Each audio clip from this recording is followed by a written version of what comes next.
La liberté de presse et le rôle des médias dans les élections et la démocratie, c'est le thème de la causerie numéro 231 du Café Média Plus de ce vendredi 3 mai, journée mondiale de la liberté de presse. Brice Oussou, avocat, était face à ses anciens confrères. La liberté de la presse est une quête perpétuelle. Voilà pourquoi depuis 25-26 ans, les Nations Unies ont choisi une date, le 3 mai, pour parler de la liberté de la presse. Et le thème qui est choisi cette année nous rappelle le rôle des médias dans la démocratie. Mais en même temps, nous dit de façon plus précise que les journalistes ont un rôle à jouer dans le processus électoral, donc pour la transparence du processus électoral, élection qui est aussi un des piliers qui sert à construire et à maintenir la démocratie. Mais attention, une nuance est faite, le journaliste doit faire attention à la désinformation pendant qu'il officie en cette période électorale dans son rôle de participation à la construction de la démocratie. Le communicateur s'est ensuite appesanti sur le sens que revêt le groupe de mots liberté de presse. C'est une des composantes de la liberté d'expression.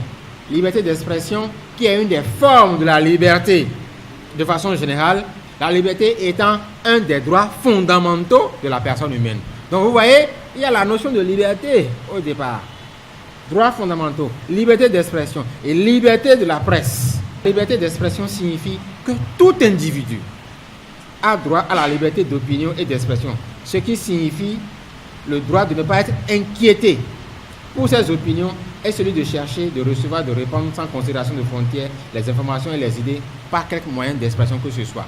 Et cette liberté de la presse est en faveur aussi bien de l'acteur des médias qu'est le journaliste que des bénéficiaires du travail de la presse. Pour Brice Oussou, cette journée qui coïncide avec la période post-électorale au Bénin devrait faire réfléchir les professionnels des médias. C'est le moment où les médias doivent être les plus circonspects. C'est le moment où chacun doit pouvoir avoir une feuille sur laquelle il a mis l'article 1er et l'article 2 du code. Et chaque fois qu'il veut faire quelque chose, il veut passer une information, il doit regarder est-ce que c'est conforme à l'article 1er, est-ce que c'est conforme à l'article 2 du code. Lorsqu'il a fini honnêtement de répondre à ça, il peut continuer le travail.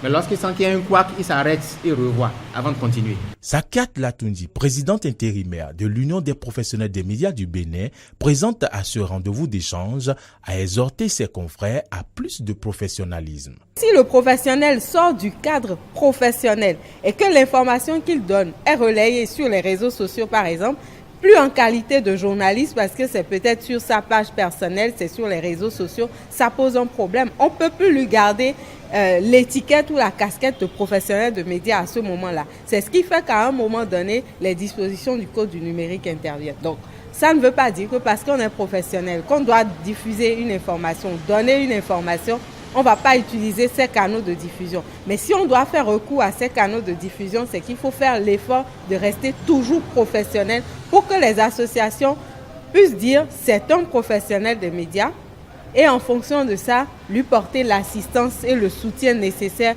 pour arriver à le sortir d'une situation dans laquelle il pourrait éventuellement se retrouver. Rappelons que cette 26e édition de la Journée mondiale de la liberté de presse se déroule dans un contexte où le Bénin est désormais 96e au classement 2019 de Reporters sans frontières.